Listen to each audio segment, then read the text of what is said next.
BJP യുവ നേതാവ് യുവരാജ് ഗോകുല് നമ്മുടെ രാജൻ ജോസഫിൻ്റെ അറസ്റ്റുമായി ബന്ധപ്പെട്ടിട്ട് ഒരു കുറിപ്പ് ഫേസ്ബുക്കിൽ എഴുതിയിട്ടിട്ട് ആ കുറിപ്പ് ഒന്ന് വായിക്കാം.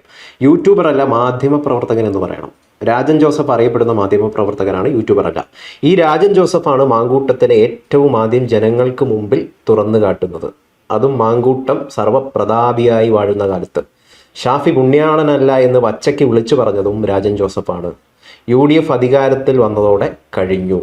ശ്രീനാദേവി കുഞ്ഞമ്മ എന്ന കോൺഗ്രസ് നേതാവിനെതിരെ വീഡിയോ ചെയ്തത് സ്ത്രീത്വത്തെ അപമാനിക്കലാണെന്ന് ആരോപിച്ചാണ് കേസെടുത്തിരിക്കുന്നത്.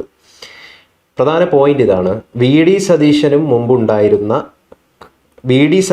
മുമ്പുണ്ടായിരുന്ന കാരണഭൂതവും തമ്മിലുള്ള വലിയ വ്യത്യാസമൊന്നും ഇല്ല എന്ന് മനസ്സിലാക്കി തരുന്ന അറസ്റ്റ്. അതായത് വി ഡി സതീശനും മുമ്പുണ്ടായിരുന്ന കാരണഭൂതവും തമ്മിൽ വലിയ വ്യത്യാസമൊന്നും ഇല്ല എന്ന് മനസ്സിലാക്കി തരുന്ന അറസ്റ്റ്.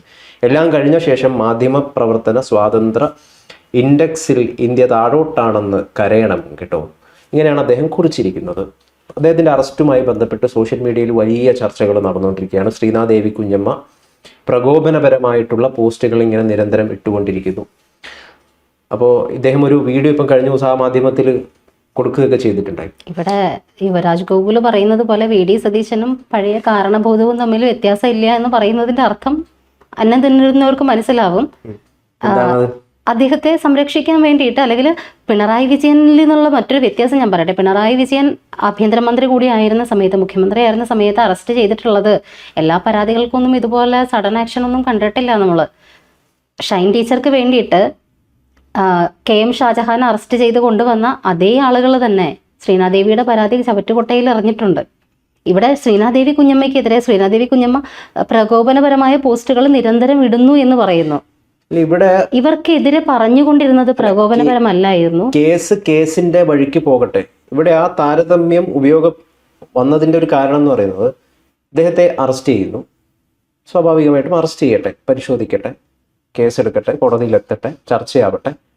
പക്ഷേ ഒരു കൂട്ടം ഗുണ്ടകൾക്ക് അവിടെ ചെന്നിട്ട് ഇദ്ദേഹത്തെ ആക്രമിക്കാൻ ആരാണ് ലൈസൻസ് കൊടുത്തത്?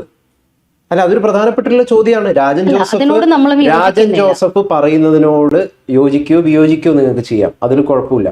പക്ഷെ ഒരാളെ അറസ്റ്റ് ചെയ്ത് കഴിഞ്ഞാൽ അവിടെ ഗുണ്ടകളി ആഭ്യന്തര വകുപ്പ് എന്റെ കയ്യിലാടാ. ഇദ്ദേഹത്തെ ആക്രമിക്കുന്ന വിഷ്വൽസ് ഇപ്പം പുറത്തു വന്നിട്ടുണ്ട്. ഇദ്ദേഹം നിലത്ത് വീഴുന്നു, ഇദ്ദേഹത്തെ പിടിച്ചെടുത്ത് കൊണ്ടുപോകുന്നു പോലീസുകാര്. കുറെ പേര് വന്നിട്ട് ഇദ്ദേഹത്തെ സ്റ്റേഷനിലേക്ക് എത്തിക്കുമ്പം ഡോറ് പിടിച്ചു വലിക്കാൻ ശ്രമിക്കുന്നു, ജീപ്പിലിട്ടടിക്കുന്നു, ഒരു പോലീസുകാരന് മർദ്ദനമേൽക്കുന്നു തുടങ്ങിയ രീതിയിൽ. എന്നിട്ട് മക്കളെ ആക്രമിക്കുന്നു എന്നുള്ള രീതിയിൽ ഉള്ള സംസാരങ്ങൾ നടത്തുന്നു ഈ രാജൻ ജോസഫിന്റെ കൂടെയുള്ള മറ്റൊരാൾക്കെതിരെ. അപ്പൊ ഇങ്ങനെയൊക്കെ രീതിയിൽ ഒരു ഗുണ്ടകൾ അവിടെ ഷാഫി പറമ്പിലല്ല, രാഹുൽ മാങ്കൂട്ടത്തിൽ എത്തുന്നു. ഇതൊക്കെ എങ്ങനെയാണ് സംഭവിക്കുന്നത്? ഈ ഒരു ധൈര്യം ഉണ്ടല്ലോ ഇവർക്ക് കിട്ടുന്ന, ഈ ധൈര്യത്തിനെയാണ് കമ്പയർ ചെയ്തിരിക്കുന്നത്. ഒരിക്കലും ഈ പറയുന്ന ഈ പോലീസ് സ്റ്റേഷനിൽ നടന്ന സംഭവങ്ങളെ ഒരിക്കലും നമ്മൾ ന്യായീകരിക്കാൻ കൂട്ടാക്കുന്നില്ല. ഇത്തരം രക്ഷാപ്രവർത്തനങ്ങളെ നമ്മൾ ഒരിക്കലും ന്യായീകരിക്കില്ല. അവിടെ പോലീസിൻ്റെ ഒരു കഴിവുകേട് തന്നെയാണ് അവിടെ കണ്ടത്. അല്ലെങ്കിൽ അവിടെ 20ഓളം പേര് ചേർന്നു എന്ന് പറയുന്ന 20ഓളം കണ്ടാൽ അറിയാവുന്ന പേരുടെ എല്ലാവരുടെയും പേരിൽ കേസെടുത്തിട്ടുണ്ട്. നമ്മുടെ മറ്റേ ED പിണറായി വിജയൻ്റെ വീട്ടിൽ EDനെ ആക്രമിച്ച സമയത്ത് കണ്ടാലറിയുന്ന 300ഓളം പേരുടെ പേരിൽ ചാർജ് ചെയ്ത പോലെയല്ല.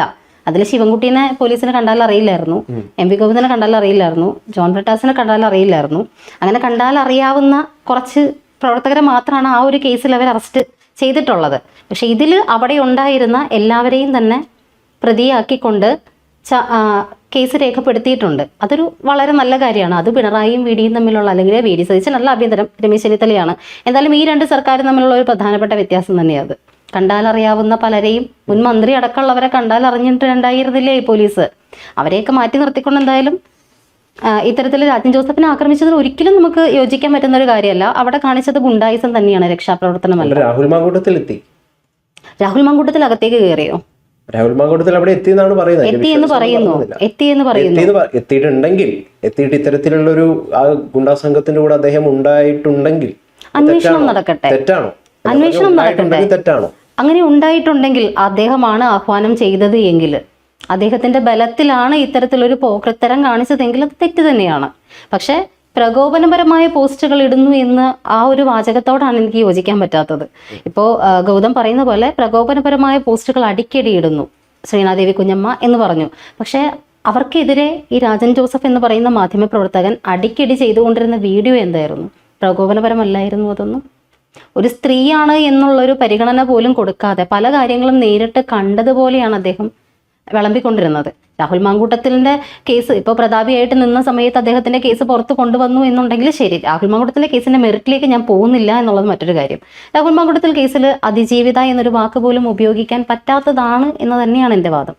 പരാതിക്കാരികൾ, അത് ആ പരാതിയുടെ കാമ്പ് എത്രത്തോളം ഉണ്ട് എന്നുള്ളത് സുപ്രീം കോടതി വിധികൾ എടുത്ത് വെച്ച് നോക്കിയാൽ അറിയാം നമുക്ക്. വിവാഹ വാഗ്ദാനം നൽകി പീഡിപ്പിച്ചു എന്നുള്ളതായിരുന്നു അദ്ദേഹത്തിനെതിരെയുള്ള ഇത്. ഹിന്ദു ആക്ട് പ്രകാരം വിവാഹിതരായിട്ടുള്ള സ്ത്രീകളായിരുന്നു അവര്. അപ്പൊ ആ രീതിയിലേക്ക് പോകുന്നില്ല. പക്ഷെ അവര് സപ്പോർട്ട് ചെയ്തു. ഇവിടെ ഷാജൻ സ്ക്രിയയും TP നന്ദകുമാറിനെയും ചില സഖാക്കൾ ചേർന്ന് ആക്രമിക്കുന്നത് പോലെ തന്നെയാണ്, അല്ലെങ്കിൽ ഏതാണ്ട് ആ ഒരു രീതിയിൽ തന്നെയാണ് കോൺഗ്രസ്സുകാരെ ആക്രമിക്കുമ്പോൾ രാജൻ ജോസഫിനെതിരെ വരുന്ന ആക്രമണത്തെയും കാണേണ്ടത്. അത് പറയില്ലായിരുന്നു ഇത്തരത്തിലുള്ള ഒരു നടപടി എന്തിനാണ് പോലീസ് സ്റ്റേഷനിൽ പോയി ചെയ്തത്? കോടതി ഉണ്ടല്ലോ. ഈ രാഹുൽ മാങ്കൂട്ടത്തിലിനെ അറസ്റ്റ് ചെയ്തിട്ട് കൊണ്ടുപോയപ്പോൾ തുറക്കടാ വാതിൽ എന്ന് പറഞ്ഞിട്ട് ആക്രമിക്കാൻ ആരെങ്കിലും ശ്രമിച്ചോ? എനിക്കറിയില്ല. ആക്രമിക്കാൻ ആരെങ്കിലും ശ്രമങ്ങൾ ഉണ്ടായിരുന്നോ? അദ്ദേഹത്തിന് പക്ഷെ എത്ര തൊട്ടടുത്തുണ്ടായിട്ടും ദേ അവിടെ വരുന്നു എന്ന് പത്രങ്ങൾ. ആരാണ് രാഹുൽ മാങ്കൂട്ടത്തിലെ? പോലീസ് പൊതിഞ്ഞു പിടിച്ചുകൊണ്ടാണ് അദ്ദേഹത്തെ കൊണ്ടുപോയത് എന്നൊക്കെയുള്ള അറിയാം. പക്ഷെ ഇത്തരത്തിൽ ജീപ്പിന് മുറ്റിലും വളഞ്ഞ് ജീപ്പിന് മേലെ അടിച്ച് അദ്ദേഹം ഇരിക്കുന്ന ഈ കതവ് പിടിച്ചു വലിച്ച് തുറക്കാൻ ശ്രമിക്കുക, ഇങ്ങനെയുള്ള കാര്യങ്ങൾ എവിടെയാണ് ഉണ്ടായിട്ടുള്ളത്? അപ്പൊ യഥാർത്ഥത്തിൽ ഇവര് തെളിയിക്കുന്നത് എന്താന്ന് വെച്ച് കഴിഞ്ഞാൽ രാജൻ ജോസഫിനെ ഞങ്ങൾ ഭയപ്പെടുന്നു, ഞങ്ങൾ യഥാർത്ഥത്തിൽ രാജൻ ജോസഫിനെ ഭയപ്പെടുന്നു എന്നാണ് ഇത്തരത്തിലുള്ള കാര്യങ്ങളിലൂടെ ഇവർ തെളിയിക്കുന്നത്. അല്ലെങ്കിൽ ഇവർ ഭയപ്പെടുന്നില്ലെങ്കിൽ ഇവർ മൈൻഡ് പോലും ചെയ്യില്ല. ഏത് രാജൻ ജോസഫ് അറസ്റ്റ് ആവുക എന്തെങ്കിലും ചെയ്തോട്ടെ എന്നുള്ള ആവില്ലായിരുന്നു. രാജൻ ജോസഫിനെ ഇവര് വല്ലാതെ ഭയപ്പെടുന്നു. രാജൻ ജോസഫ് യഥാർത്ഥത്തിൽ ഇവരെ വല്ലാതെ മുറിപ്പെടുത്തിയിട്ടുണ്ട്. അതിന്റെ വേദനയാണ് രാജൻ ജോസഫ് ഈ പറയുന്ന രാഹുൽ മാങ്കൂട്ടത്തിലെ മുറിപ്പെടുത്തിയതോ അല്ലെങ്കിൽ ഷാഫിക്കെതിരെ ഇപ്പോഴും ഇത് നടത്തുന്നതോ ഒന്നുമല്ല എൻ്റെ പ്രശ്നം. ശ്രീനാദേവിക്കെതിരെ നടത്തിയ പരാമർശങ്ങൾ ശരിയാണെന്നൊരിക്കലും എനിക്ക് പറയാൻ പറ്റുന്നില്ല. ശ്രീനാദേവി എന്ന് പറയുന്ന സ്ത്രീക്കെതിരെ നടത്തിയ പരാമർശങ്ങൾ ഒരിക്കലും യോജിക്കാൻ പറ്റുന്ന കാര്യങ്ങളല്ല. ഗൗതം ഉറപ്പായിട്ടും അതിനെ പറ്റിയിട്ട് യോജിക്കുകയും വിയോജിക്കുകയും ചെയ്യാം, ചെയ്തോളൂ. ഞാനിപ്പോ അതിനെ പറ്റിയിട്ടുള്ള എൻ്റെ അഭിപ്രായത്തിൽ പറയുന്നില്ല. യോജിക്കുകയോ വിയോജിക്കുകയോ ചെയ്യാം. പക്ഷേ ഇവിടെ കോടതിയുണ്ട്, നിയമമുണ്ട്. നിങ്ങൾ കോടതിയിൽ ഫൈറ്റ് ചെയ്യൂ, കോടതിയിൽ നേരിടൂ. ഇദ്ദേഹത്തിന്റെ നേരെ കൈവയ്ക്കാൻ ആരാണ് അധികാരം തന്നത്? ആഭ്യന്തരമന്ത്രി രമേശ് ചെന്നിത്തലയോ? രമേശ് ചെന്നിത്തല ഇതിന് വളരെ കൃത്യമായിട്ട് അദ്ദേഹത്തിനോടുള്ള എല്ലാ ബഹുമാനവും മുൻനിർത്തി പറയുന്നത് നിങ്ങൾക്ക് കളങ്കം വരുത്തുകയാണ് ചെയ്യുന്നത്, നിങ്ങളുടെ സർക്കാരിന്റെ കീർത്തിയെ അപകീർത്തിപ്പെടുത്തുക ചെയ്യുന്നത് ഇത്തരത്തിലുള്ള നേതാക്കൾ അല്ലെങ്കിൽ ഇത്തരത്തിലുള്ള പ്രവർത്തകർ. കർശനമായിട്ടുള്ള നിയന്ത്രണം അല്ലെങ്കിൽ നടപടികൾ ഇവർക്കെതിരെ സ്വീകരിക്കുക എന്നുള്ളതാണ് ചെയ്യാൻ പറ്റുന്ന ഒരു കാര്യം. അല്ലെങ്കിൽ കാരണഭൂതം പോലെ മറ്റൊരു ഭൂതമായിട്ട് സതീശൻ സർക്കാർ മാറുന്നു എന്ന് പറയുന്ന ആരോപണം ഉയരും. അത്തരത്തിൽ ചെയ്തതിനെ ഒരു കാരണവശാലും നമ്മൾ ന്യായീകരിക്കുന്നില്ല, അതിനോട് യോജിക്കുന്നില്ല. അങ്ങനെ സംഭവിച്ചത് തെറ്റ് തന്നെയാണ്, ഉറപ്പായിട്ടും നടപടി ഉണ്ടാകണം. പോലീസിന്റെ വീഴ്ച തന്നെയാണ്. പോലീസിന്റെ കസ്റ്റഡിയിൽ ഒരാളിരിക്കുമ്പോൾ അദ്ദേഹത്തിന് നേരെ ആക്രമണശ്രമം ഉണ്ടാകുമ്പോൾ പോലീസിന് അത് നിയന്ത്രിക്കാൻ പറ്റിയില്ല. പോലീസുകാരന് തന്നെ അടിയേറ്റു, അദ്ദേഹത്തിന് പോലും മർദ്ദനം വെക്കുന്ന അവസ്ഥയുണ്ടായി. അതൊക്കെ ശരിക്കും ഫോഴ്സിന്റെ കൃത്യമായിട്ടും രമേശ് ചെന്നിത്തല മറുപടി പറയേണ്ട കാര്യം തന്നെയാണ്. പക്ഷെ ഇപ്പോൾ പുതിയൊരു വാർത്ത വരുന്നത്, ഇപ്പോൾ അദ്ദേഹം ജാമ്യത്തിലിറങ്ങി, രാജൻ ജോസഫ് ജാമ്യത്തിലിറങ്ങി. അദ്ദേഹം അതിനുശേഷം അദ്ദേഹത്തിൻ്റെ ഒരു ടോക്ക് കണ്ടു, അദ്ദേഹത്തിൻ്റെ തന്നെ സഹപ്രവർത്തകനുമായിട്ട് നടത്തിയ ഒരു ടോക്ക്. അതിനകത്ത് അദ്ദേഹം കുറേ കാര്യങ്ങൾ ഇവർ രണ്ടുപേരും പറയുന്നുണ്ട്, ആരോപണങ്ങളായിട്ട് ഉന്നയിക്കുന്നുണ്ട്. ഷാഫി പറമ്പിലും രാഹുൽ മാങ്കൂട്ടത്തിലും ചേർന്ന് ഓരോ കോടി വീതം എടുത്ത് 2 കോടി മാറ്റി വെച്ചിട്ടുണ്ട്. എന്തിനു വേണ്ടിയിട്ട്? രാജൻ ജോസഫിനെയും സിബി എന്ന് പറയുന്ന അദ്ദേഹത്തെയും ഒക്കെ തീർക്കാൻ വേണ്ടിയിട്ട്, ഇവരെ ഇല്ലാണ്ടാക്കാൻ വേണ്ടിയിട്ട് 2 കോടി. ഈ 2 കോടിക്കുള്ള എന്ത് കൊട്ടേഷനാണ് എനിക്കറിയില്ല അതിനെ പറ്റിയിട്ട്. അതിനപ്പുറത്തേക്ക് ഈ സിബി എന്ന് പറയുന്ന ആളുടെ മക്കളെ പോലും വെറുതെ വിടില്ല എന്ന തരത്തിൽ അങ്ങനെ പറഞ്ഞിട്ടുണ്ടെങ്കിൽ, അതിന് തെളിവുകൾ ഉണ്ടെന്നുണ്ടെങ്കിൽ ഉറപ്പായിട്ടും നിയമ നടപടി സ്വീകരിക്കേണ്ടതാണ്. അതൊന്നും ഒരിക്കലും അംഗീകരിക്കാൻ പറ്റാത്ത കാര്യമാണ്. പക്ഷേ ഈ ഒരു മൊത്തം ഇന്റർവ്യൂ കണ്ടപ്പോൾ തോന്നിയ മറ്റൊരു കാര്യം, ആ പറഞ്ഞതുപോലെ തന്നെ ആ കേസ് വന്നു എന്നാണ് അറിയാൻ പറ്റുന്നത്. ആ കേസുമായിട്ട് ശ്രീനാദേവി മുന്നോട്ട്, അതായത് ജയിലിൽ നിന്ന് അറസ്റ്റ് ചെയ്ത് ലോക്കപ്പിൽ നിന്ന് ഇറങ്ങിയ ഉടനെ അദ്ദേഹത്തിന് വീണ്ടും അറസ്റ്റ് ചെയ്യാനുള്ളൊരു കാര്യമാണ് അദ്ദേഹം കൊണ്ട് ഇട്ടുകൊടുത്തിരിക്കുന്നത്. അദ്ദേഹം അവിടെ ആ ഇന്റർവ്യൂവിൽ പറയുന്ന ഒരു ദ്വയാർത്ഥ പ്രയോഗം, ശ്രീനാദേവിയുടെ ശ്രദ്ധയിൽ പെട്ടിട്ടുമുണ്ട്. അവരതിൻ്റെ പേരിൽ കേസുമായിട്ട് മുന്നോട്ട് പോവുകയാണെന്നുള്ളതാണ് അറിയുന്നത്. ഇതിൽ ഇവർ പറയുന്നുണ്ട്, ശ്രീനാദേവി തന്നെ ഈ പോസ്റ്റ് ഇട്ടിരുന്നു, അറസ്റ്റിലായ ദിവസം രാത്രി 10 മണി കഴിഞ്ഞ ശേഷം ഇതുപോലെ ഇവിടെ ചെന്നു, ജയിലിൽ ചെന്നു, അദ്ദേഹത്തെ സന്ദർശിച്ചു, സുഖവിവരം അന്വേഷിച്ചു, സുഖമാണെന്ന് പറഞ്ഞു, സുഖക്കുറവുണ്ടെങ്കിൽ പറയണം എന്ന് പറഞ്ഞു നമ്മളുടെ ആളുകൾ. അത്തരത്തിൽ ഒരു പോസ്റ്റ് ആക്ഷേപഹാസ്യം പോലെ അവർ ഇട്ടിട്ടുണ്ട്. ഇതേ കാര്യം തന്നെ ഇവർ രാജൻ ജോസഫ് പറയുമ്പോൾ അദ്ദേഹത്തിൻ്റെ അറിഞ്ഞോ അറിയാതെയോ അദ്ദേഹത്തിൻ്റെ വായിൽ നിന്ന് വരുന്ന ഒരു കാര്യം ദ്വയാർത്ഥ പ്രയോഗമാണ്. തീർച്ചയായിട്ടും അത് മോശം ആംഗിളിൽ തന്നെയാണ്. അദ്ദേഹം തന്നെ പറയുന്നുണ്ട്, ഇതിന് ചിലപ്പോൾ മറ്റേ അർത്ഥത്തിലായിരിക്കും എടുക്കുക, വേറെ അർത്ഥം നിങ്ങൾക്ക് കൽപ്പിക്കാം. അദ്ദേഹം പറയുന്നു സുഖമാണോ എന്ന് ചോദിച്ചു. അപ്പോൾ സുഖം കുറവുണ്ടെങ്കിൽ അറിയിക്കണമെന്ന് പറഞ്ഞപ്പോൾ അദ്ദേഹം തിരിച്ചു പറഞ്ഞ ഒരു മറുപടി അതിവിടെ ഞാൻ പറയുന്നില്ല. അദ്ദേഹം തന്നെ പറയുന്നു അത് മറ്റൊരർത്ഥത്തിൽ വേണമെങ്കിൽ എടുക്കാവുന്നതാണ് എന്ന്. എന്തായാലും ആ ഒരു വാവിട്ട വാക്ക് അടുത്ത അറസ്റ്റിലേക്ക് കാര്യങ്ങൾ കൊണ്ടെത്തിക്കാതിരിക്കട്ടെ. എന്തായാലും ശ്രീനാദേവി ഈ കേസുമായിട്ട് മുന്നോട്ട് പോകുന്നു എന്ന് ഒരു മാധ്യമത്തിന് കൊടുത്ത ഇൻ്റർവ്യൂവിൽ ഏതാനും മണിക്കൂറുകൾക്ക് മുൻപ് തന്നെ നമ്മൾ അറിഞ്ഞ കാര്യമാണത്. അപ്പോൾ അറസ്റ്റിലായി ഇറങ്ങിയ ഉടനെ തന്നെ അടുത്ത അറസ്റ്റിനുള്ള കാര്യങ്ങൾ കോപ്പ് കൂട്ടാം. ഇപ്പോൾ ഒരാൾക്ക് ജാമ്യം കിട്ടുമ്പോൾ നമുക്കറിയാം ഉറപ്പായിട്ടും ആ ജാമ്യ വ്യവസ്ഥയിൽ പറയുന്ന, സ്വാഭാവികമായിട്ടും എല്ലാ ജാമ്യ വ്യവസ്ഥകളിലും പറയുന്ന ഒരു കാര്യമാണ് ഇതേ കുറ്റം ആവർത്തിക്കരുത് എന്നുള്ളത്. പക്ഷേ ഇറങ്ങി മണിക്കൂറുകൾക്കുള്ളിൽ അദ്ദേഹം അതേ കുറ്റം തന്നെയാണ് ആവർത്തിച്ചിട്ടുള്ളത്. അപ്പോൾ അത് ജാമ്യം റദ്ദാക്കാനും പുതിയ കേസിലേക്ക് കാര്യങ്ങൾ പോകാനുമുള്ള. എന്തായാലും രാജൻ ജോസഫിനെ ഭയപ്പെടുന്നുണ്ട്. രാജൻ ജോസഫിന്റെ വാക്കുകൾ പലരെയും മുറിപ്പെടുത്തിയിട്ടുണ്ട് എന്ന് നമുക്ക് കൃത്യമായിട്ടും മനസ്സിലായി. വാള് കൊണ്ട് വീഴ്ത്തപ്പെട്ടവർ അനേകരാണ്, പക്ഷെ അതിലും അധികമാണ് നാവ് കൊണ്ട് വീഴ്ത്തപ്പെട്ടവര്. നമ്മൾ കോടതിയിൽ നേരിടൂ അല്ലെങ്കിൽ നേരിട്ട് നേരിടൂ എന്ന് പറയുന്നത് യാഥാർത്ഥ്യമാണ്. ഞാൻ പറയട്ടെ, ഇതിലും വലിയ വിജയം രാജൻ ജോസഫിന് വേറെ എന്താ വേണ്ടത്?